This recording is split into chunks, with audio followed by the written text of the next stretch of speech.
بسم اللہ الرحمن الرحیم۔ السلام علیکم۔ دل کا پردہ کرنے والوں کے نام۔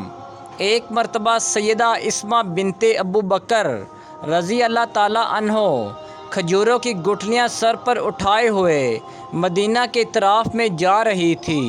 اتفاق کیا تھا کہ اللہ کے رسول صلی اللہ علیہ وآلہ وسلم اونٹنی پر سوار وہاں سے گزر رہے تھے۔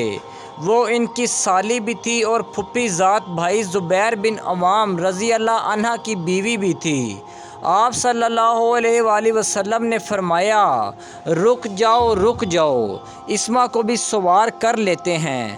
آپ صلی اللہ علیہ وآلہ وسلم نے حضرت اسماء رضی اللہ عنہ کو اونٹنی پر سوار ہونے کی پیشکش کی تو حضرت اسماء رضی اللہ عنہ نے جواب دیا، اے رسول اللہ صلی اللہ علیہ وآلہ وسلم، مجھے اپنے خاوند زبیر کی غیرت یاد ہے اور میں سوار نہیں ہو سکتی ہوں۔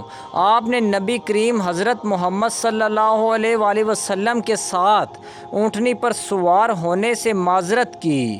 اب سوال یہ پیدا ہوتا ہے کہ سیدہ اسماء نے اونٹنی پر نبی کریم صلی اللہ علیہ وآلہ وسلم کے ساتھ بیٹھنے سے انکار کیوں کیا؟ ذرا سوچئے تو، اللہ کے رسول صلی اللہ علیہ وآلہ وسلم کو انکار اللہ کے رسول خود پیشکش کر رہے ہیں۔ وہ مقدس اور پاک باز ہستی، کیا سیدہ اسماء کا خاوند ناراض ہوتا کہ میری بیوی نبی کریم صلی اللہ علیہ وآلہ وسلم کے ساتھ اونٹنی پر کیوں بیٹھی؟ ہرگز نہیں، یہ کیسے ممکن ہے؟ مگر یہ سیدہ اسماء کی غایت درجہ کی شوہر کی فرما برداری اور اس کے جذبات اور غیرت اور عزت کا احترام تھا کہ اللہ کے رسول صلی اللہ علیہ وآلہ وسلم کے ساتھ بیٹھنے سے بھی معذرت کر دی۔ ایک ہماری آج کل کی عورتیں ہیں جو اولاد کے حصول کے لیے باباؤں کے پاس جاتی ہیں، اکیلے کمرے میں اس کے ساتھ کتنے گھنٹے رہتی ہیں۔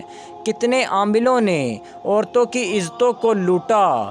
یہاں نبی کریم صلی اللہ علیہ وآلہ وسلم کی اونٹنی پر سوار ہونے کی پیشکش سے معذرت کر لی گئی، اور ہمارے ہاں اللہ توبہ!